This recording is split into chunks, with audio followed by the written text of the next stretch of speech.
पता चला। पाकिस्तान की किस्मत भी अजीब है। पाकिस्तान बना तो एक बिरादर मुल्क जिसको हम कहेंगे अफ़गानिस्तान, उसने पाकिस्तान को तस्लीम करने से इनकार किया, उस वक्त माना ही नहीं। फिर एक दौर आया कि जब अफ़गानिस्तान में जंग छिड़ी और 40 लाख अफ़गानी पाकिस्तान आए और पाकिस्तान ने अपना मजहबी फरीज़ा, इंसानी फरीज़ा अदा किया और यहाँ पर महाजरीन को जगह दी। 40 लाख, अब भी 20-25 लाख शायद अब भी मौजूद हैं पाकिस्तान में। अब एक तरफ मकबूजा कश्मीर का मुकदमा पाकिस्तान को लड़ना है, दूसरी तरफ अफगानिस्तान में अमन के लिए पाकिस्तान को कोशिशें करनी है, क्योंकि पाकिस्तान में देरपा अमन भी अफगानिस्तान से जुड़ा है।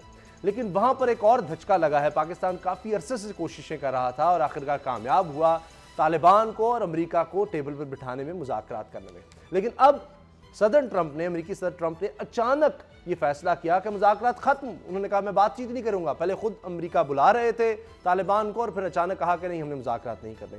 असद खरल साहब, ये क्या हो गया अचानक? और इससे तो हालात मजीद ख़राब होंगे। तालिबान कह रहे हैं हमारा नुकसान होगा, अमेरिका का ज़्यादा होगा। असल नुकसान तो अफगानिस्तान का होगा, अवाम का होगा, पाकिस्तान को भी इससे नुकसान है।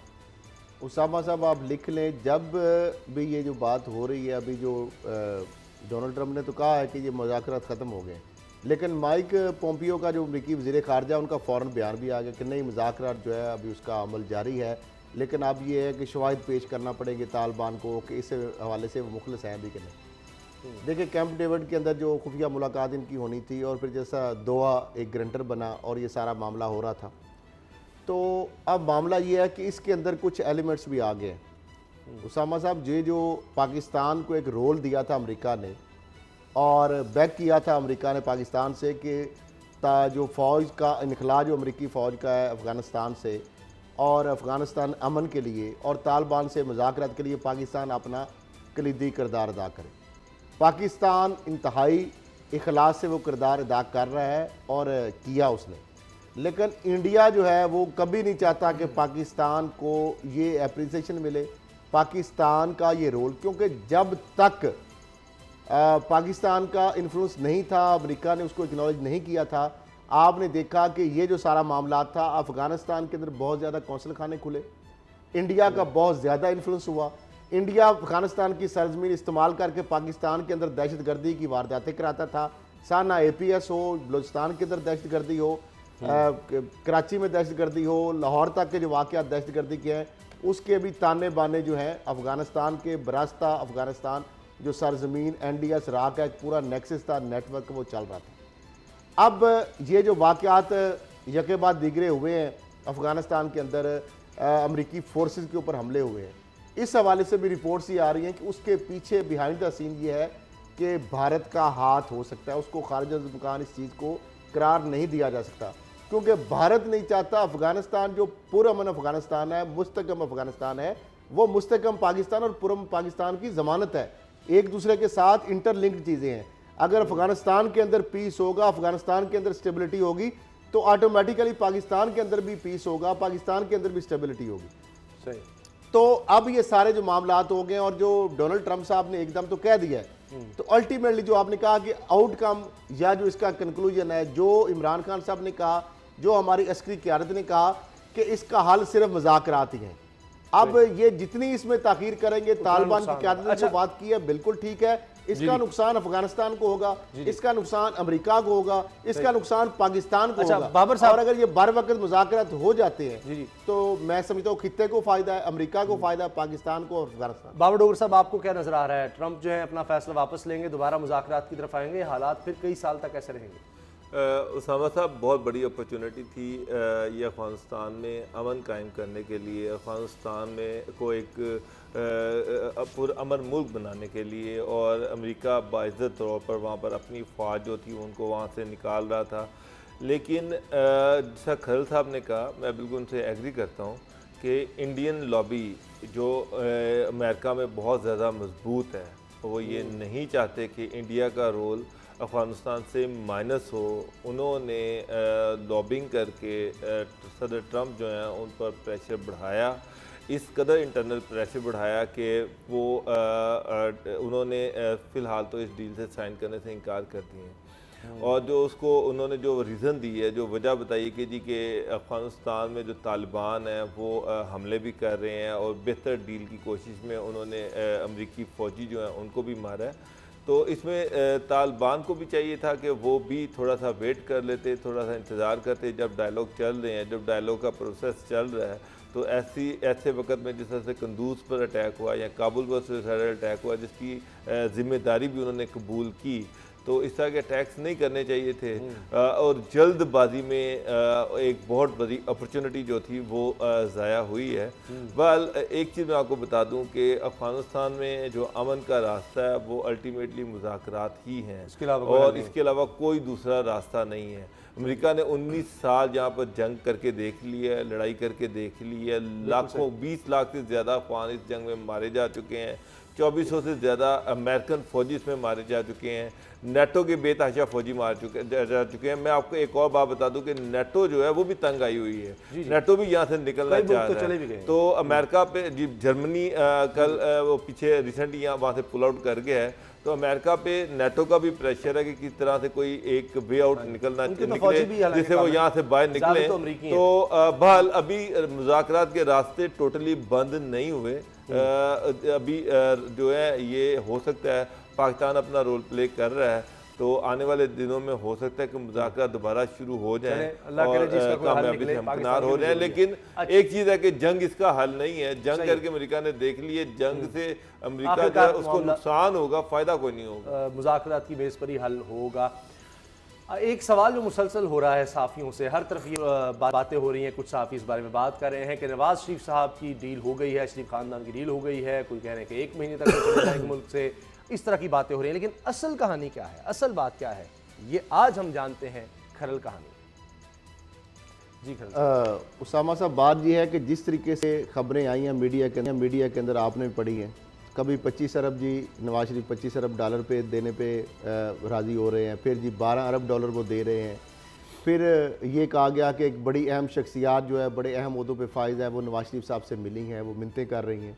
फिर आगे ये भी चीज़ें आई कि नवाज शरीफ साहब ने शर्तें रख दी कि इतने जो जुडिशरी के लोग हैं वो निकाल दिए जाएँ, इतने जो अहम इदारों में लोग बैठे हैं उनको निकाल दिया जाए, वो माफ़ी मांगें, ये भी बताएं कि 2018 का इलेक्शन मुझे डेलिबरेटली हराया गया है, मेरे खिलाफ झूठे मुकदमे बनाए गए। ये शराइत की एक लंबी चौड़ी तफसीर रख दी नवाज शरीफ साहब ने उल्टा। यानी ये कैसी डील हो रही है? मामला ये है कि ना 12 अरब ना 25 अरब डॉलर, ये 5-6 अरब डॉलर मैक्सिमम जो है वो नवाज शरीफ देने पे अभी तैयार हुए। अब वो देंगे किस तरह? एक तो ये है कि यहाँ पे जो 1500 के कनाल जो मरियम साहिबा के नाम ज़मीन है, बेसिकली तो नवाज शरीफ की बेनामी है वो ज़मीन है। कुछ यहाँ पे उनके और एसेट्स हैं। बाहर से पैसा फ़िलहाल पाकिस्तान लाना उनके लिए बड़े मसाइल पैदा हो रहे हैं। अच्छा, फिर अब वही नवाज शरीफ साहब और उनके जो साहबजादे हैं और उनकी साहबजादी है, उनको बहुत से वक्त जब इक़्तिदार में थे तो ग्रंटर मिलते थे, उनकी ज़बान के ऊपर अली रियाज वहाँ पे पैसे रख देते थे। जब वो कतरियों के 1 हाइड पार्क की बात हुई, इकबाल ज़ैद अहमद को वो फटीके डालते थे और बहुत सारे जहाज़ जो आगे पीछे उनके फिरते थे फैमिलियों के। जी, अब मामला ये है कि उनको ग्रंटर नहीं मिल रहा है। मियां अमन शाह भी उस वक्त बड़े इनको इन्वेस्टर थे।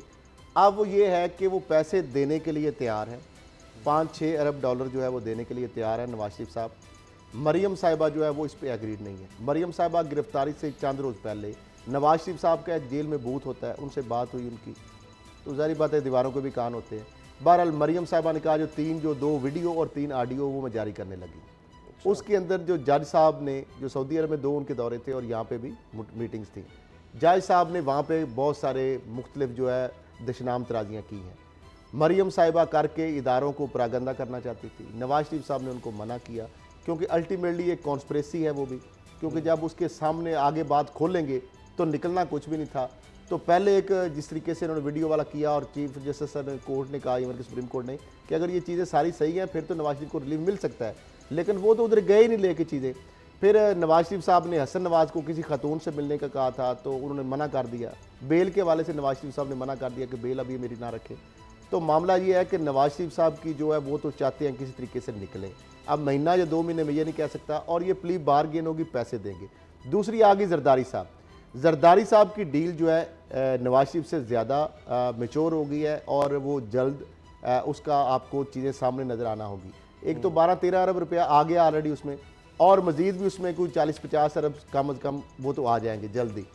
और ये अनवर मजीद और उनके जो इन्वेस्टर जरदारी साहब के हैं, वो हैं तो लागर इस वक्त, वो भी बड़े बेचारे हुए लाचार, उनके पैसे पहले भी काफ़ी उनको देने पड़ रहे हैं, लेकिन बहरहाल उनको कहीं ना कहीं से पैसे आ जाएंगे। जरदारी साहब की ब्याह पे लोग पैसे देने के लिए तैयार हैं, उनकी डील जो है ईजी हो जाएगी। शहबाज शरीफ साहब, हमज़ा, सलमान शहबाज दमाद और जो है उनके हवाले से वो हाथ पाँव मार रहे हैं, वो भी चाहते हैं किसी न किसी तरीके से। तो मामला ये है कि हसन और हुसैन जो है मुख्तलिफ लोगों से रब्ते कर रहे हैं कि किसी तरीके से जो पैसे हैं, बकिया जो है अमाउंट, वो कहते हैं हम उधर आपको यूके में दे देते हैं, सऊदी अरब में दे देते हैं, दुबई में दे देते हैं, क्योंकि पाकिस्तान में हमारे लिए वो पैसा लाना जो है मुश्किल हो रहा है। तो इस तरह की चीज़ें जो है वो तय हो। बाबर साहब सर 1 मिनट है सर। मियाँ साहब के एक करीबी अजीज चौधरी मुनीर जो हैं वो इस डील में अहम रोल प्ले कर रहे हैं। अच्छा।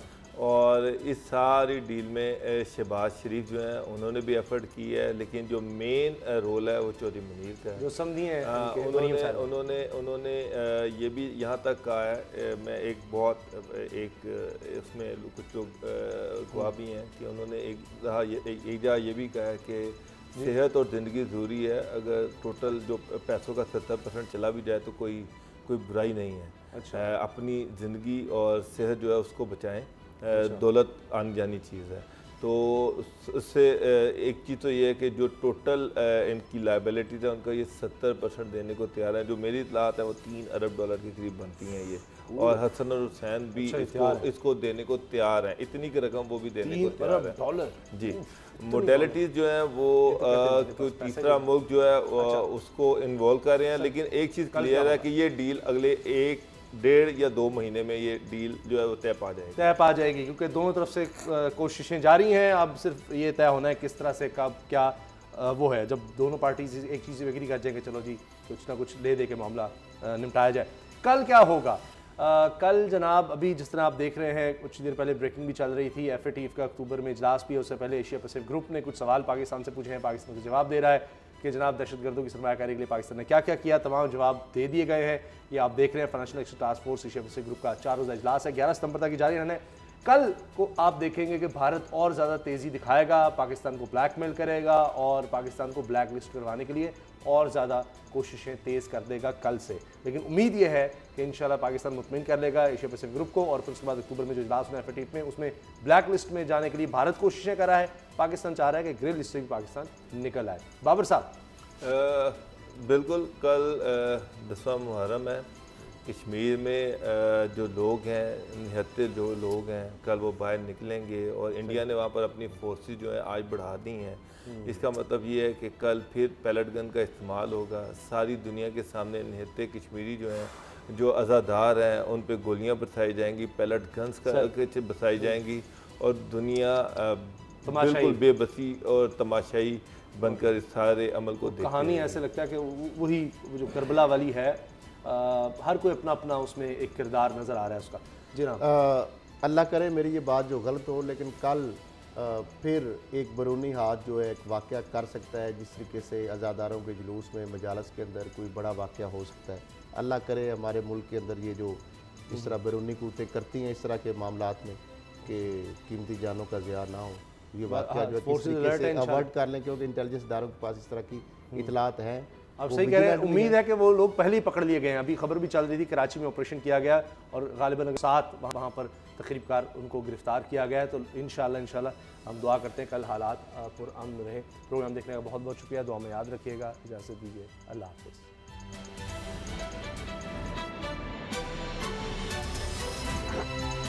अब पता चला